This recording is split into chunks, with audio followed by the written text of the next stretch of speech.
Bab 1409. Cheol. Adril memicingkan matanya sambil menatapnya dan berkata, "Kamu tahu nggak Ron itu anggota dari 6 jalur puncak kematian? Sebelumnya, saat di Gunung Lodra, Cheol bukan anggota dari 6 jalur puncak kematian. Sekarang, dia sudah berkhianat." Cheol seketika terkejut, lalu berkata, "Sepertinya kamu sudah mengenali identitas guruku, ya?" Namun kemudian, dia tertawa jahat dan berkata, "Memangnya kenapa kalau sekarang aku bergabung dengan 6 jalur puncak kematian? Lagi pula, aku punya dendam yang tak terhapuskan denganmu. Adril telah membunuh satu-satunya anak haramnya. Dendam atas pembunuhan anaknya harus dibalaskan." Saat ini, ketika kata-kata ini terucap, para guru terkejut. Mereka bingung mengapa Ron mengkhianati mereka. Ternyata, itu adalah 6 jalur puncak kematian. Bunuh.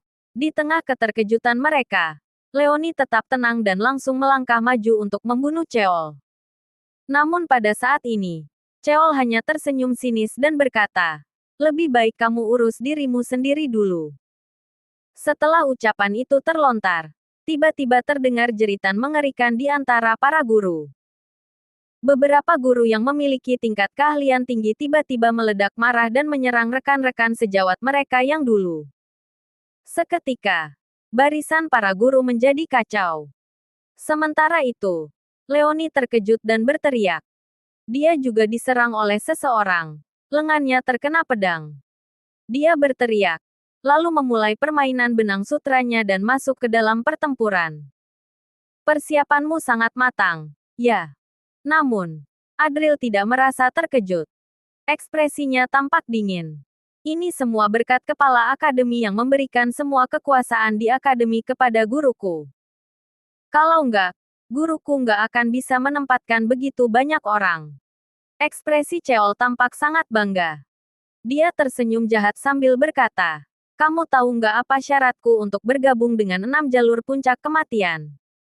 Ron setuju memberikanmu pinjaman sperma." Cemooh Adril. "Cari mati!" teriak Cheol, lalu melambaikan tangannya untuk menyerang Adril.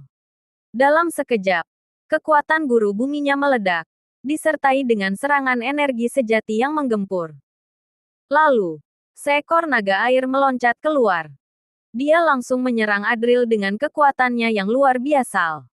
Dia pernah menggunakan energi sejati naga air ini saat melawan Leoni, dan akhirnya dikalahkan oleh Leoni.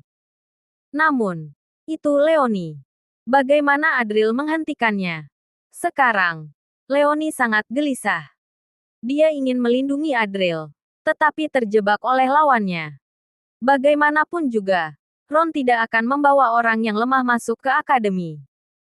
"Mati kamu." Saat ini, ekspresi Cheol sangat ganas. Dia ingin menghancurkan Adril dalam serangan pertama.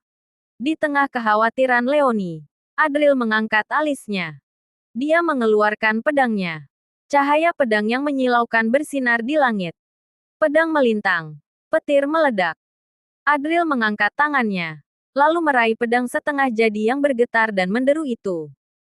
Pedang itu menjadi bersemangat. Setelah lama tidak aktif, akhirnya ia mendapatkan kesempatan untuk bertarung. Pedang berwarna perak itu bergetar. Ribuan petir mengalir dan berdetak di permukaannya. Kemudian bertabrakan dengan naga air itu. Duar. Tanah seolah-olah bergetar. Ratusan petir meledak bersamaan. Kekuatannya mengguncang langit dan bumi. Meledak ke arah naga air itu. Kilatan cahaya perak yang berkedip-kedip juga meledak bersamaan. Petir memurnikan naga.